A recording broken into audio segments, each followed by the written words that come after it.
The placing of the boy in the cage with a monkey is an outrage.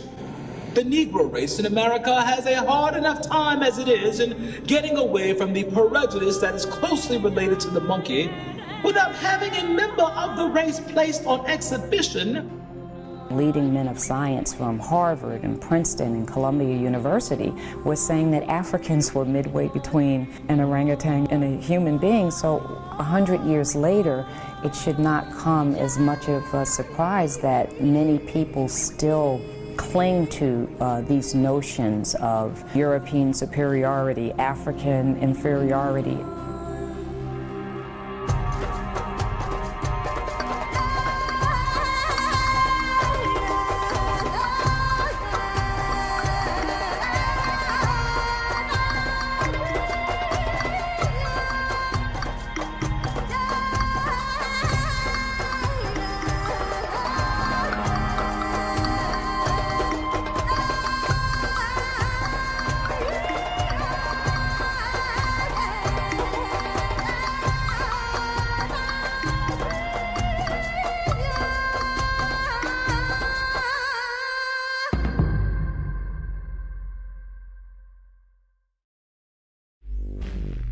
The year was 1859.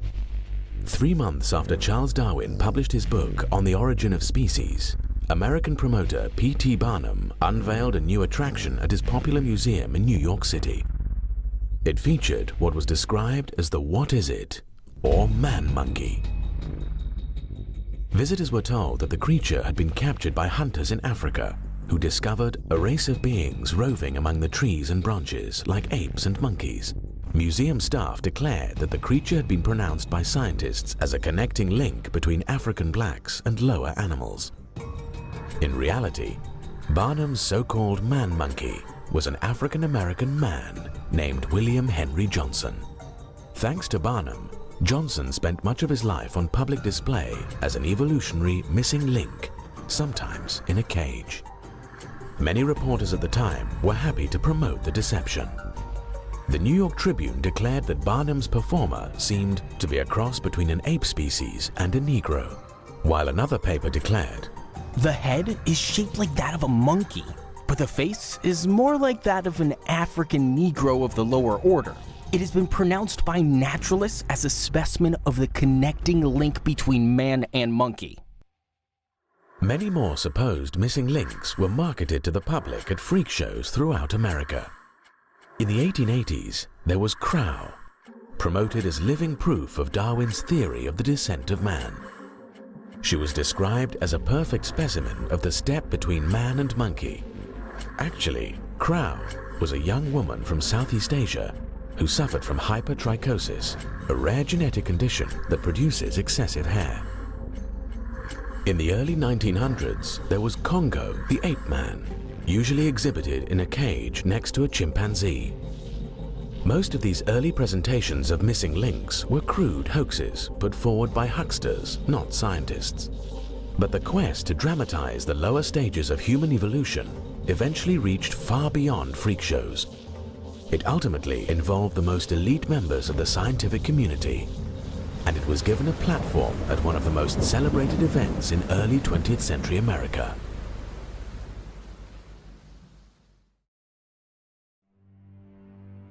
Today, Forest Park in St. Louis is a place for walking, or riding a bicycle, or spending a quiet Sunday afternoon. But more than a century ago, it was one of the most visited locations in the entire United States, the site of the 1904 St. Louis World's Fair. Attracting more than 19 million visitors, the World's Fair was known for its lavish neoclassical buildings, its 22-story-high Ferris wheel, and the public debut of innovations such as the X-ray machine and the ice cream cone. But the fair had a darker side.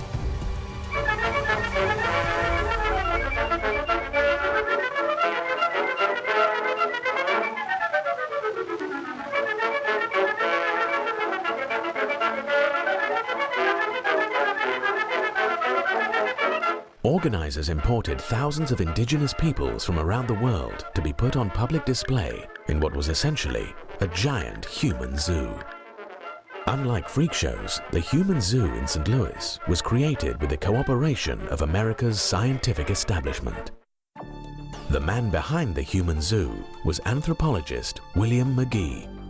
One of the nation's leading scientists, McGee had already served as acting president of the American Association for the Advancement of Science. In 1903, he was asked to head the anthropology department for the World's Fair. McGee had grand plans of presenting the story of human evolution by displaying representatives of what he considered lower stages of the human race. McGee's plans reflected the ideas of mainstream anthropology of the time. Anthropology was kind of founded on this idea of mapping civilization from the highest to the lowest, right? With the lowest at that time said to be Africans, and then you sort of move up. Leading men of science from Harvard and Princeton and Columbia University were saying that Africans were midway between an orangutan and a human being. Like many scientists of his day, McGee drew inspiration for his ideas on human development from Darwin's theory that humans had evolved from ape-like ancestors. Darwin's theory provided a template for categorizing Africans as biological inferiors. His impact created a bandwagon effect on many scholars on both sides of the Atlantic. Africans were demeaned with terms like savages and compared to animals. Admittedly, some of these comparisons were used before Darwin, but after Darwin, they increasingly took on the authority of science. Darwin argued that the break in evolutionary history between apes and men came between Africans and Australian Aborigines and gorillas. In other words, he thought blacks were the closest humans to apes. German scientist Ernst Haeckel helped popularize the idea. Ernst Haeckel was the leading German Darwinist in the late 19th and early 20th century. He corresponded extensively with Darwin, and Darwin recognized Haeckel's affinity with his own theory. Ernst Haeckel also is known for his raving racism. And in fact, he had a graphic of the history of human evolution that, in very pointed terms, really embedded a racist view of human evolution. You had the Teutonic male on the top, the sort of the Germanic male, and then at the bottom you had some creatures that looked partly like apes, partly like Jews. He was also anti-Semitic. And in the middle, you have the transition from the ape-like creatures to the first human creatures. The ape-like creatures look pretty much like they're Africans. And the takeaway point that Ernst Haeckel had from this graph was that the difference between the highest human being and the lowest human being, the gap between the highest Teutonic male and the first human being that was just one step above the apes, was larger than the gap between the lowest human being and the highest ape. At the St. Louis World Fair, William McGee expressed a similar view, arguing that scientists had now shown the structure of the lowest humans more nearly resembles that of the highest ape-like animals than that of the highest humans. Like other scientists of the era, McGee saw primitive non-white peoples as living evidence of man's evolutionary history. The savage stands strikingly close to subhuman species in every aspect of mentality, as well as in bodily habits and bodily structure. McGee was determined to use primitive peoples at the fair to dramatize for the public the different stages of human evolution, beginning with races he considered lowest on the evolutionary scale. McGee arranged for native peoples to be put on display in villages designed to recreate their native habitats. These villages were enclosed by fences, making them truly seem like human zoos. More than 4 million fairgoers reportedly visited these anthropological displays, eagerly staring at and poking at the indigenous peoples in their enclosures. Adding to the indignities, native peoples were pressured to participate in a series of athletic contests designed to show they were biologically inferior to whites. Those on display were also subjected to experiments in a special laboratory set up by the fair's anthropology department. Directed by a psychology professor from Columbia University, the lab conducted tests to measure native people's intelligence and physical features, and even their threshold for pain. Some scientists came to the fair with more gruesome plans. Alish Hrdlicka was an anthropologist at the Smithsonian. He came to St. Louis hunting for dead bodies. Hrdlicka was obsessed with analyzing the brains of other races to gain insight into human evolution.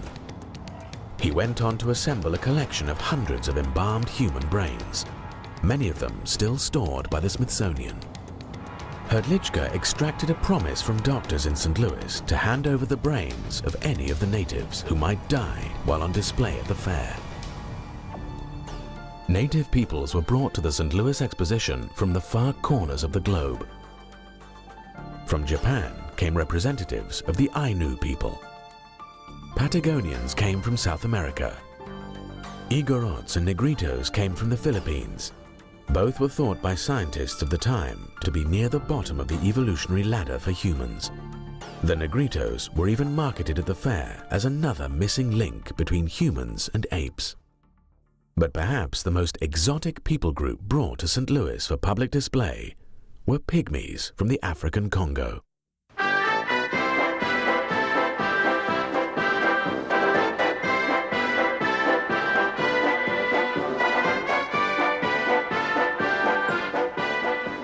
Will the pygmies brought last week to the World's Fair prove Darwin's theory of the missing link? Will a study of the little black children of the African jungles shed light on the theory evolved by Darwin as regards the evolution of the human race? Dr. W.J. McGee, chief of the anthropology department of the World's Fair, is convinced that it will. This is the first time that the Aboriginal people of Africa have been brought to an English-speaking country. This is the first opportunity that has been presented to scientists to study them. Many characteristics were noticed in the pygmies that closely resemble the ape or the simian type. It is believed that the pygmies, who are said to represent the lowest form of human development, are next removed from the simian family. The pygmies appearing at the St. Louis World's Fair had been transported from Africa by former missionary turned explorer Samuel Phillips Werner. Werner had gone to Africa with the explicit goal of finding pygmies to display at the fair. He had gone to the Congo heavily armed, and he had gone hunting for these people he called pygmies, these diminutive people of the Central African forest. The fair's anthropologist William McGee repeatedly compared the pygmies to monkeys and apes.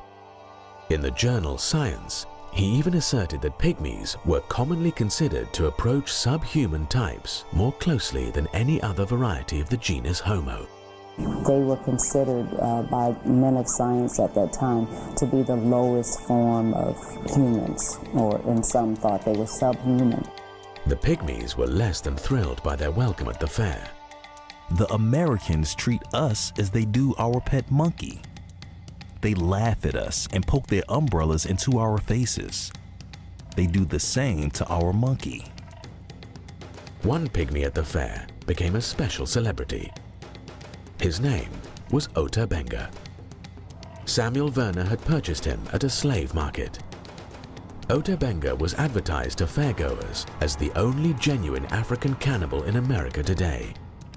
For a nickel, he would display his pointed teeth that supposedly enabled him to eat human flesh. At the end of the fair, the pygmies returned to Africa with Samuel Werner. But in 1906, Werner brought Ota Benga back to America. It would prove a fateful choice. Samuel Werner returned from Africa to New York City on July the 30th, 1906, arriving on the SS Armenian from Liverpool. He was accompanied by 2 chimpanzees, a snake, a parrot, and 50 boxes of materials from Africa that he hoped to sell to museums. He was also joined by Ota Benga. Werner quickly departed New York, leaving Benga at the American Museum of Natural History in Manhattan. Established in 1869, the museum was already becoming one of the premier scientific institutions in the world. Ota Benga was largely left free to wander the museum's exhibit halls. When Samuel Werner eventually returned to New York, he was fighting off creditors, and the museum wanted him to find new lodgings for Ota Benga. So Werner worked out an agreement to move Ota Benga to the New York Zoological Park, otherwise known as the Bronx Zoo. Spread over more than 260 acres, the Bronx Zoo had been envisioned by its founders as the largest zoo in the world and the grandest zoological establishment on Earth. The zoo was directed by William Temple Hornaday. A noted zoologist, Hornaday formerly worked at the Smithsonian, and he had already founded the National Zoo in Washington, D.C. Overseeing Hornaday was an executive committee chaired by Henry Fairfield Osborn, a distinguished professor at Columbia University.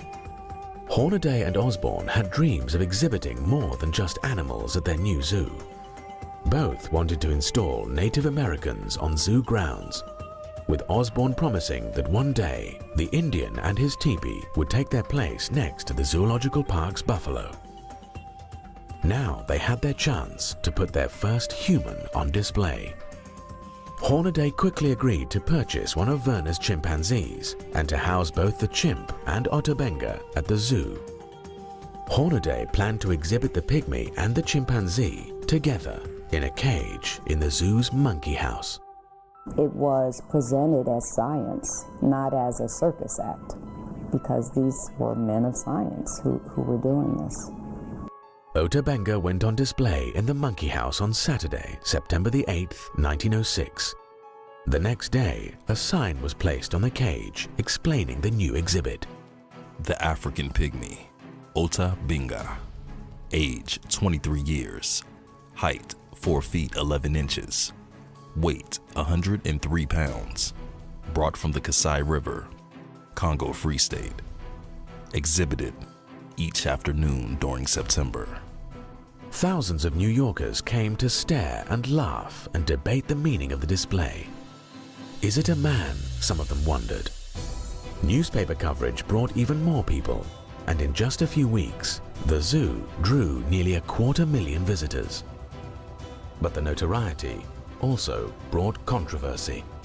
New York's clergy, in particular, were horrified at what they saw as a dehumanizing spectacle. First to speak out was the Reverend Robert Stewart MacArthur, pastor of the city's Calvary Baptist Church, one of the largest Baptist congregations in America. The person responsible for this exhibition degrades himself as much as he does the African. Instead of making a beast of this little fellow, he should be put in school. Ministers from New York's African American community soon organized a protest committee. After visiting the zoo and seeing Benga for themselves, they were horrified.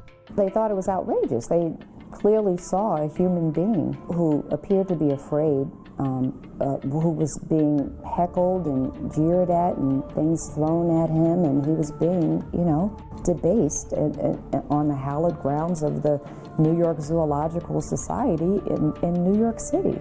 The ministers demanded that Ota Benga be taken off display and be offered an education. James H. Gordon, superintendent of the Howard Colored Orphan Asylum in Brooklyn, appealed to the zoo to end the spectacle. If Professor Werner found difficulty in disposing of the boy, why did he not apply to us? We would have seen that he was well cared for. Gordon also denounced the way the young African was being used as a prop to prove Darwinian evolution. This is a Christian country, and the exhibition evidently aims to be a demonstration of the Darwinian theory of evolution. The Darwinian theory of evolution absolutely is opposed to Christianity, and a public demonstration in its favor should not be permitted. Neither the Negro nor the white man is related to the monkey. Such an exhibition only degrades a human being's manhood. We do not like this exhibition of one of our race with the monkeys. Our race, we think, is depressed enough without exhibiting one of us with the apes. We think we are worthy of being considered human beings with souls. Samuel Werner tried to deflect the criticism, denying that he put Ota Benga on display to show that he was somehow subhuman. If Ota Benga is in a cage, he is only there to look after the animals. Zoo director Hornaday meanwhile declared that the black minister's protest was ridiculous. Though a believer myself in the Darwinian theory, I had no idea of using the exhibition to enforce it. The boy is on exhibition simply because the public wishes to see him. He is well treated and happy. To say that the boy is placed in the cage to show his similarities to the monkey is nonsense. He is much more intelligent than many white men whom I have known. Hornaday made clear that he wasn't about to shut down the popular exhibit. The exhibition shall certainly be continued, unless the directors of the park decide otherwise. But the leaders of the New York Zoological Society were pleased by the display. Henry Fairfield Osborn even congratulated Hornaday for the excellent press coverage, commenting that Benga is certainly making his way successfully as a sensation. Spurned by Hornaday, the African-American ministers decided to appeal to George McClellan Jr., the Democratic mayor of New York. McClellan was the son of the controversial general during the Civil War who had tried to unseat Abraham Lincoln in the presidential election of 1864. The elder McClellan openly confessed that he was prejudiced in favor of the white race and said that he couldn't learn to like the odor of either billy goats or Negroes. The younger McClellan now refused to even meet with the African-American ministers, sending out an assistant with a dismissive note referring them to the New York Zoological Society. The ministers then went to see Madison Grant, the Zoological Society's secretary. Grant was a prominent member of New York Society. A graduate of Yale, he received a law degree from Columbia. He was also a trustee of the American Museum of Natural History, a counselor of the American Geographical Society, and a founder of the Bronx Zoo. It would have been hard for the ministers to find someone less sympathetic. Grant was an open racist who thought blacks were an inferior race and regarded those who had parents of different races as mongrels. Within a decade, he would write The Passing of the Great Race, a book which championed Nordic supremacy and keeping blacks subservient to whites. The book was reportedly praised by Adolf Hitler as his Bible. Grant also rebuffed the ministers. So did the city's most prominent newspaper, the New York Times, which professed to be puzzled by the anger of the protesters. We do not quite understand all the emotion which others are expressing in the matter. Describing African pygmies as very low in the human scale, the Times made clear that it viewed pygmies as less than fully human. Whether they are really closer to the anthropoid apes than the other African savages, or whether they are viewed as the degenerate descendants of ordinary Negroes, they are of equal interest to the student of ethnology and can be studied with profit. The editors at the Times thought it absurd to make moan over the imagined humiliation and degradation Ota Benga was suffering. In fact, they claimed the pygmy was probably enjoying himself. The suggestion that Benga should be placed in a school instead of a cage ignores the high probability that school would be a place of torture to him, and one from which he could draw no advantage whatever. The idea that men are all much alike except as they have had or lacked opportunities for getting an education out of books is now far out of date. After African-American ministers criticized the zoo for trying to use Ota Benga to prove Darwinian evolution, the New York Times weighed in again. The Reverend Colored Brother should be told that evolution, in one form or another, is now taught in the textbooks of all the schools, and that it is no more debatable than the multiplication table. As protests continued, increasingly rowdy crowds came to the zoo in order to visit the pygmy. On Sunday, September 16th, 40,000 people converged on zoo grounds to see the city's newest sensation. According to press reports, the mobs chased Ota Benga around the zoo all day, howling, jeering and yelling. Some of them poked him in the ribs, others tripped him. All laughed at him. Benga responded by shooting an arrow at his tormentors, after which zookeepers caught him and returned him to his cage. As both crowds and Ota Benga became unruly, zoo director Hornaday grew increasingly defensive. He now claimed that he had decided to exhibit Ota Benga in a cage simply for convenience. We have no platform that we could place him on, and this big open-air cage was the best place we could find to put him where everybody could see him. Eventually, the continued controversy made Hornaday want to wash his hands of the whole affair. Ultimately, an agreement was reached to move Ota Benga to the Howard Colored Orphan Asylum and later to a seminary in Lynchburg, Virginia. There, nearly 10 years later, Ota Benga shot himself to death. Benga had expressed a desire to return to his native Africa, but by 1916, the continent was being further ravaged by European powers as they fought World War I, so return was no longer an option. I think the hopelessness of it all, the trauma he had sustained, the loneliness, and I can't even imagine. He had no idea what had become of his people, if his village was still even there. So it's not hard to imagine the myriad reasons why he would have sunk into this deep depression and that ultimately caused him to take his life. In one final indignity, the New York Times published an obituary assuring readers that during Ota Benga's stay in their city, he was actually an employee of the Bronx Zoo who had been hired to feed the apes. According to the Times, it was this employment that gave rise to the unfounded report that Ota Benga was being held in the park as one of the exhibits in the monkey cage. Ota Benga was largely forgotten by history until the 1990s. But the passion of social Darwinists in America for putting humans on display continued.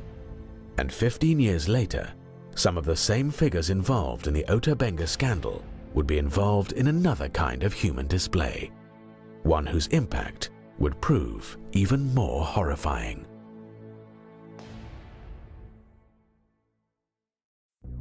In September of 1921, leading scientists from around the globe gathered at the American Museum of Natural History in New York City for the Second International Congress of Eugenics.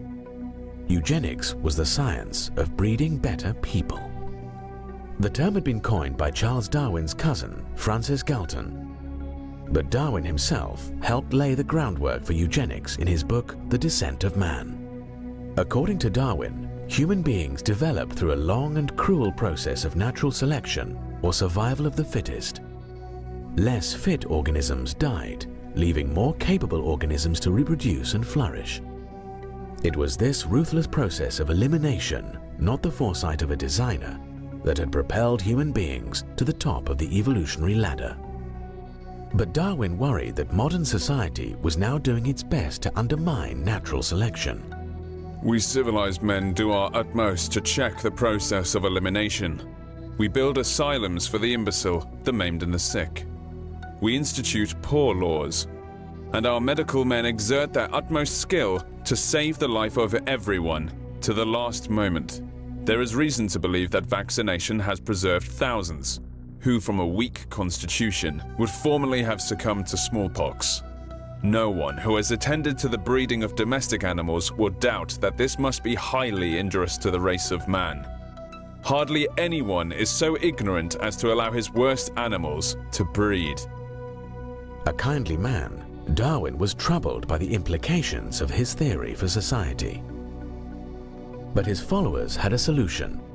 They thought they could apply Darwinian selection rationally and humanely through the science of eugenics, which became known as the self-direction of human evolution. Eugenics was eagerly embraced by America's scientific elites. Sometimes today it's argued that eugenics was just fringe science, just a few people believed in it, and of course we don't believe in it now. That ignores the fact that for decades, eugenics was what could be called the consensus view of the scientific community. The Eugenics Congress at the American Museum of Natural History drew scientists from America's top research institutions, including Harvard, Yale, MIT, the Smithsonian, Ohio State, UC Berkeley, and the University of Texas. Participants included inventor Alexander Graham Bell and Charles Darwin's own son, Leonard, who lashed out at the threat biological defectives posed to modern society. Scientists were welcomed to the Eugenics Congress by then-president of the American Museum of Natural History, Henry Fairfield Osborn, who had been involved in the display of Ota Benga at the Bronx Zoo. A future head of the American Association for the Advancement of Science, Osborn had become one of the most celebrated scientific champions of evolution in America. Soon he would become embroiled in a controversy with politician William Jennings Bryan over a fossilized tooth discovered in Nebraska.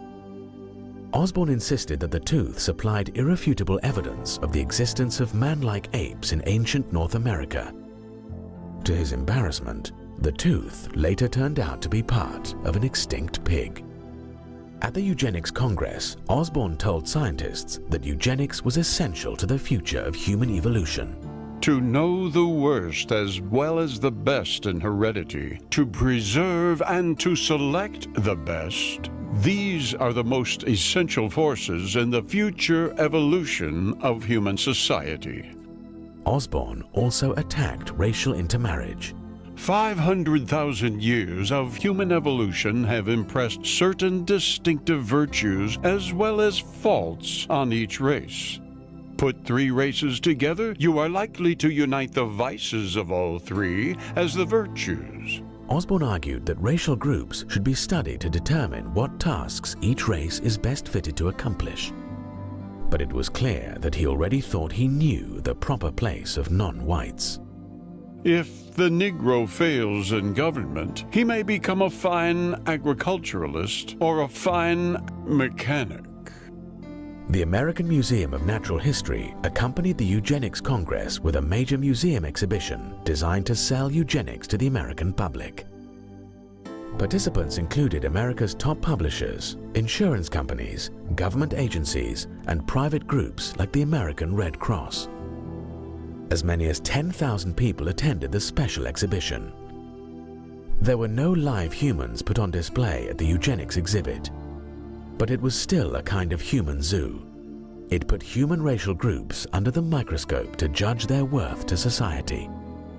There were displays highlighting differences between black and white babies in the womb, displays comparing the mental stamina of different races, displays reporting on the capabilities of immigrants, and displays showcasing equipment for measuring human intelligence and other features. There also were displays about the human brain. One compared the brains of criminals and non-criminals. But the most extensive brain display was created by anthropologist Alois Hrdlicka from his growing collection of embalmed brains. Hrdlicka left his original specimens stored in jars at the Smithsonian, but he brought gelatin models of the embalmed brains of apes and 3 races of humans. Hrdlicka's presentation filled 7 separate display cases. It also included a series of skulls from Native Americans. The skulls purported to show that Native American brains revealed primitive features from earlier stages of evolution. In the midst of more sophisticated displays were cruder exhibits featuring the blatantly racist books of Madison Grant and Lothrop Stoddart. Stoddart had published The Rising Tide of Color Against White World Supremacy. Stoddart claimed that whites were in danger of being overrun by the colored races of the world, and he argued that immigration from what he called lower human types had to be rigorously curtailed. Eugenists pretty universally viewed immigrants and people of non-white races as a drag on the human race. Eugenists viewed blacks and Mexicans and Hispanics as throwbacks, evolutionary throwbacks that were lower races in evolutionary terms and therefore were a drain on modern society. And they justified this in the name of Darwinian science. You know, there were racists before the eugenists. The interesting thing about the eugenists was the way that they built on top of Darwinian biology and claimed that there was a scientific justification for racism. The eugenics exhibition advocated a chilling agenda for public policy, including forced sterilization and harsh new restrictions on immigration. It also promoted a radical proposal advanced by the Eugenics Record Office, one of the eugenics groups participating in the exhibition. The proposal called for assembling biological profiles on all Americans to determine whether they were biologically fit to mate.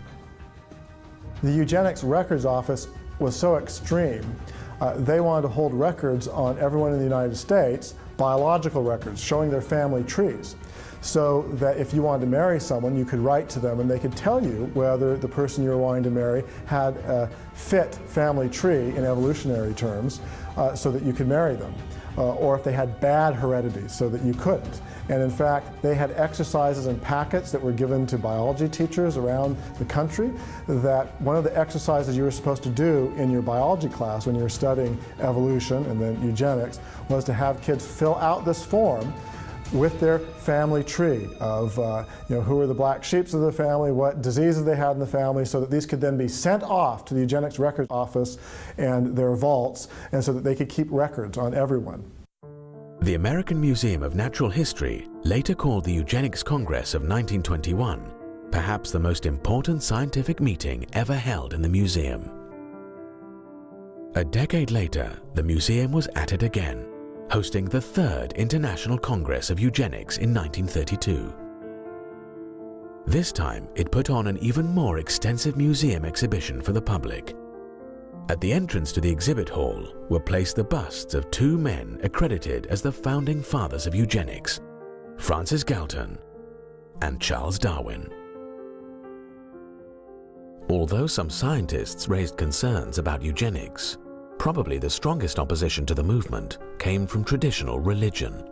It's a story that Americans don't know as well as they should, and it's a story that American Christians don't know as well as they should. But at the basis of opposition to the so-called scientific eugenicist movement in the early 20th century were Christians, Protestants, Baptists, Catholics, who understood the value of every human being. That's not only a Christian value, that is fundamental to the American experiment itself. When Nebraska's legislature passed a forced sterilization bill in 1913, Governor John Morehead, a Presbyterian, vetoed it. Morehead argued that the legislation not only violated the state's Bill of Rights, it also offended a higher law. This proposed legislation seems more in keeping with the pagan age than with the teachings of Christianity. Man is more than an animal. While many modernist clergy supported eugenics, theologically conservative religious figures were much more skeptical.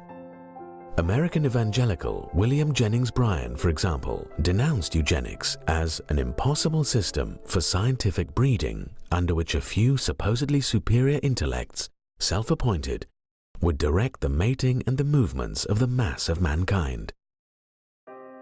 But the most consistent opposition to eugenics came from Roman Catholics. In 1930, Pope Pius XI strongly condemned forced sterilization for eugenics in one of his encyclicals.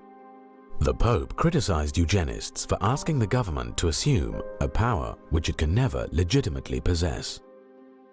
The most fundamental principle of Catholic social teaching is the intrinsic dignity of every human being. In other words, people are valuable simply as creatures made in the image and likeness of God. They're not valuable merely because they have economic value or they're productive or they're smart. They have value in and of themselves as spiritual creatures made in God's image. That idea obviously contradicts the fundamental principle of eugenics, which is through either passive or active means to favor particular ethnic groups over others. Across America, Catholic clergy actively resisted the eugenics crusade.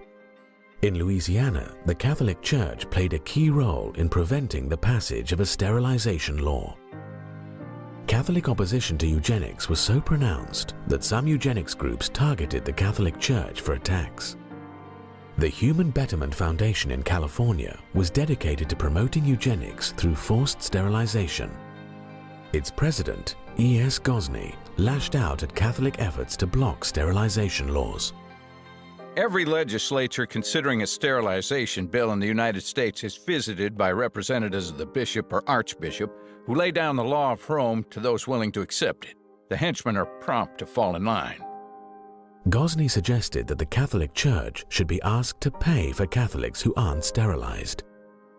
If Catholics do not want their feeble-minded communicants sterilized, it would seem more logical to ask them, as Hitler has done in Germany, to keep these feeble-minded segregated at their own expense, in order that the American Commonwealth may be subjected to no unnecessary damage from the presence of a great body of defectives, who increase the amount of human misery, contribute largely to the ranks of the delinquent and criminal, augment the tax burdens, diminish the efficiency of industry, and dilute the quality of American citizenship.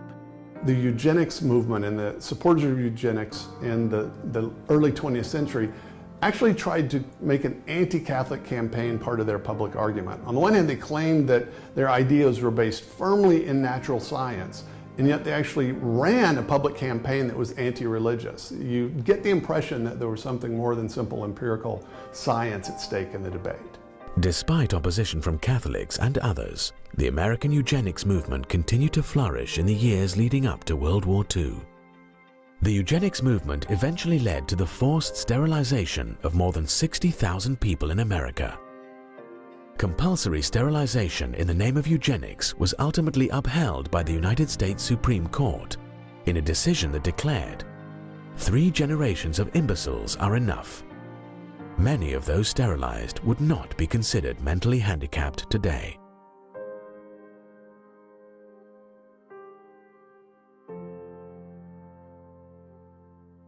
The eugenics movement also succeeded in securing the passage of a draconian immigration law that sharply restricted the flow of non-Nordic ethnic groups into the United States.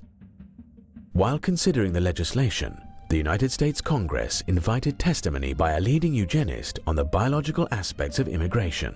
Starting in the 1920s in particular, there was a huge push for immigration restrictions on people who were coming from non-Germanic, non-Northern European countries, and so people coming from Mexico to the United States, or people coming from Africa or Southern European countries that had people that the eugenists viewed as evolutionarily backwards, they had to be stopped because they were going to destroy our society. But the most horrifying implementation of eugenics policies took place not in America, but in Nazi Germany. The Nazis ultimately sterilized more than 300,000 supposed hereditary defectives in the name of eugenics. They then started gassing the disabled at special medical facilities. It was in these killing centers that the Nazis began to perfect the methods they would later use to exterminate Jews. The sordid history of eugenics and the mainstream scientific community's embrace of it remains completely unknown to many Americans. So does the scientific community's involvement with social Darwinism and scientific racism, including human zoos. It's a history some people are still trying to cover up.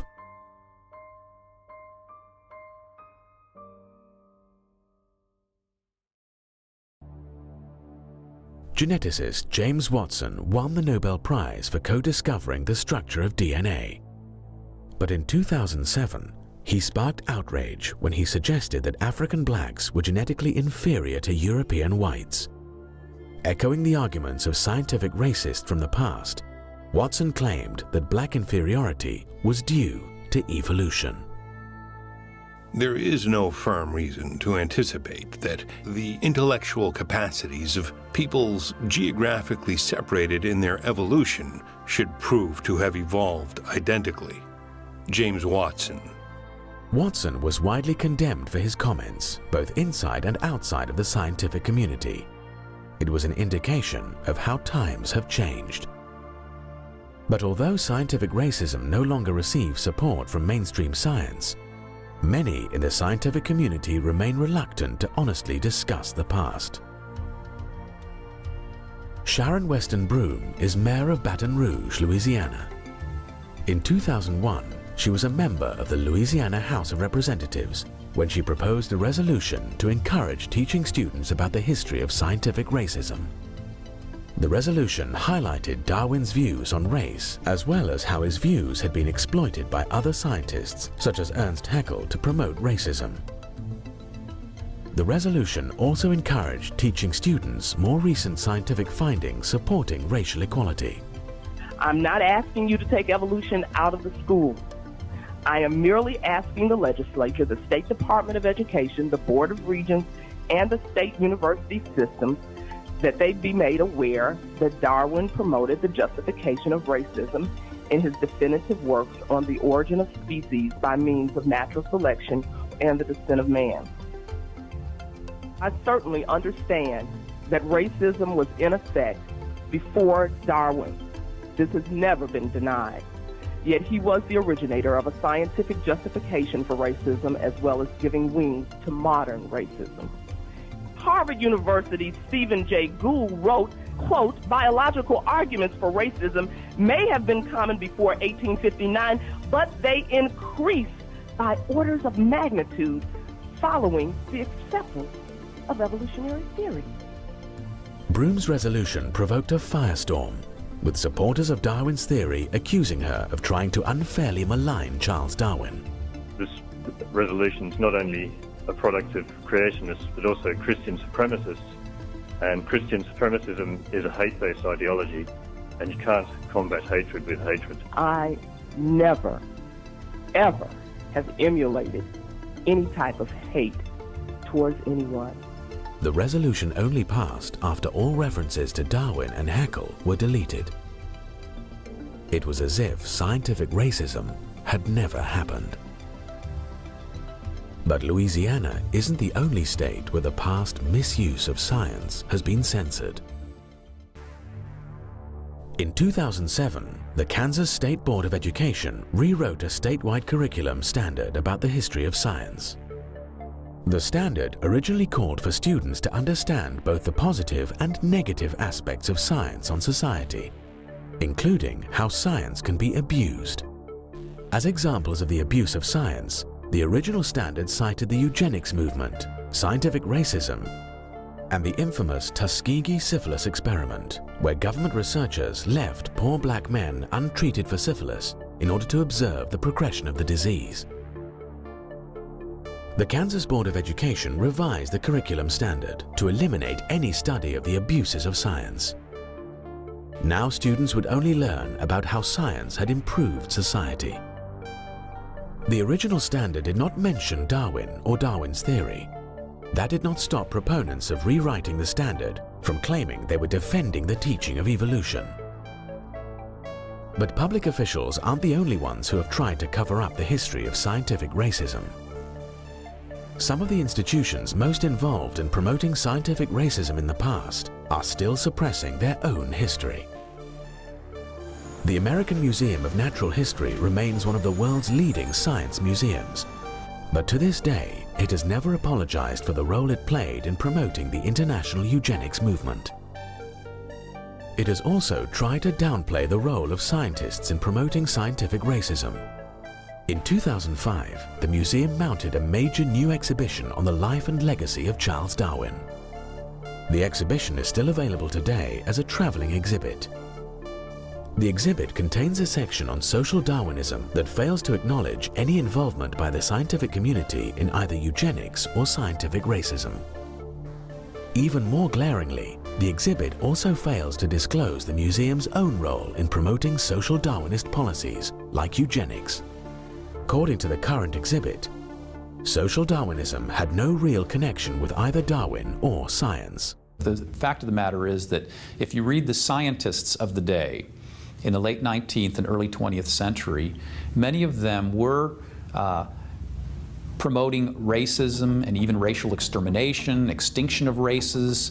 They were promoting the gaining of living space. They were promoting competition, the things that we know of as social Darwinism. These were things being promoted by Charles Darwin himself to some degree, many other leading biologists, Ernst Haeckel in Germany, and many others. You could go on. And by the 1920s and 30s, they were becoming rather very prominent. If you look especially in the field of anthropology and evolutionary anthropology, many of them were promoting social Darwinism. This was not just an idea of some cranks or some political people that didn't really understand the science. This was an idea that was very prominent in scientific circles. Officials at the American Museum of Natural History declined a request to be interviewed for this documentary. Their stated reason was that filmmakers were unable to purchase $2 million in insurance. The museum also turned down repeated requests to answer questions about its history and writing. Officials at the Bronx Zoo are likewise skittish when it comes to discussing its display of Ota Benga. They also refuse to be interviewed. And if you visit the zoo today, you won't find any remembrance of what happened to Ota Benga. Instead, what they've done is they've closed off the monkey house. So where Ota Benga was housed, the public could not even see it now. And they have just not had any comment whatsoever.